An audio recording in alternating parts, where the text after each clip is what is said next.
মাথাভাঙা ডিসিআরসিতে গাড়ি না পেয়ে বিশৃঙ্খলা ভোট কর্মীদের মধ্যে গাড়ির দাবিতে পথ অবরোধ করে বিক্ষোভ দেখায় ভোট কর্মীরা, যদিও পুলিশের হস্তক্ষেপে বর্তমানে পরিস্থিতি নিয়ন্ত্রণে। এটা হলো আমাদের প্রত্যেকটা রুটে তুফানগঞ্জ, দিনহাটা, মেঘলিগঞ্জ, বিভিন্ন জায়গার বাস এখান থেকে ছাড়ার কথা সকালে, এটা তো আমাদের লিস্ট দিয়ে দিয়েছে, কিন্তু অ্যাকচুয়ালি আমরা গিয়ে দেখি ওখানে সকাল সকাল গিয়ে সেরকম কোনো কাজ হয় না। তাও 8টার জায়গায় 9টায় এসেও কিন্তু অনেকে গাড়ি পায়নি। এখানে যারা এই ভিড়টা দেখা যাচ্ছে তারা 9টার থেকে কোনো রকম গাড়ি নেই, অর্থাৎ তুফানগঞ্জ, দিনহাটা, মেঘলিগঞ্জ যাই বলুন না কেন কোনো গাড়ি নেই। স্বাভাবিকভাবে শিক্ষকরা, ভোটকর্মীরা বিক্ষুব্ধ হয়ে এখানে একটা সামান্য ছোট্ট প্রায় 250-300 এখানে টিচার আছে, তারা একটু অবরোধ করেছিল, কিন্তু প্রশাসন থেকে আইসির নেতৃত্বে এখানে দেখতে পাচ্ছি এখানে র্যাবরা আছে, এখানে পুরো কলেজ মোড়ের কন্ট্রোল নিয়ে নিয়েছে।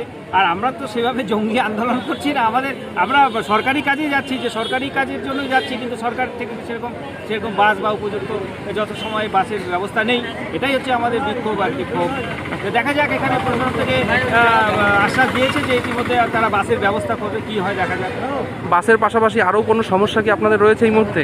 বাসের পাশাপাশি সমস্যা তো একটা আছেই অনেকে, সেটা হচ্ছে আমরা এখনো পর্যন্ত যে আমাদের যে প্রাপ্য অর্থ, আমরা ভোট করবো, যে ভোটের যে আমাদের যে প্রাপ্য অর্থ, কিন্তু অনেকে এখনও তাদের অ্যাকাউন্টে ঢোকেনি।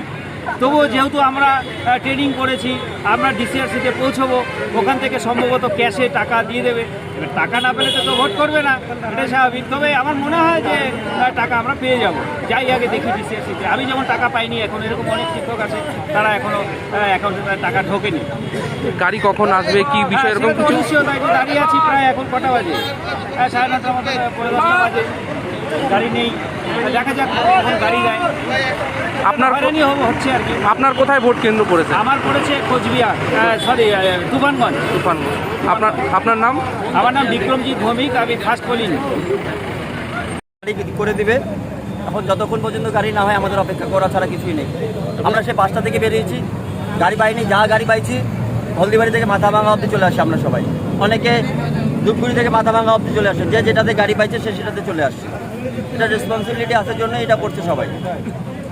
তারা কতক্ষণ থেকে অপেক্ষা করে? আমরা এখানে অন্তত 2 ঘন্টা থেকে অপেক্ষা করে আছি। 15 বেশি। তারপর আপনারা এখানে যে বিক্ষোভ দেখালেন, পরবর্তীতে কি হলো? ওনারা বললেন যে গাড়ি করে দিয়েছে, কিছুক্ষণ সময় লাগবে, হয়তো গাড়ি চলে আসবে। কি নাম? আমার নাম শাহিন। আপনি কোথা থেকে? আমি হলদিবাড়ি থেকে। ভোট কেন্দ্র কোথায় পড়েছে আপনার? ভোট কেন্দ্র কোথায়? ভোট কেন্দ্র দিনহাটা। সবারই কি এখানকার যারা এখানে সবার দিনহাটা আছে, কুচবিহার আছে, তুফানগঞ্জ আছে। 2 ঘন্টা থেকে দাঁড়িয়ে আছি, 10টার মধ্যে। আপনারা যে এইখানে পথ অবরোধ করলেন মূলত কি কারণ? এই কারণেই, গাড়ির জন্যই।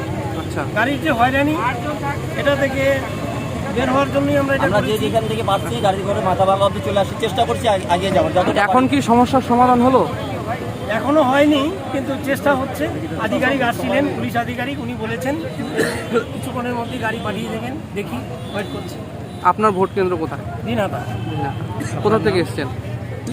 মাথামাই বাড়ি আমার, অনেকক্ষণ থেকেই আছি এখানটায়। আপনার নাম? আমার নাম সুশীল তালুকদার।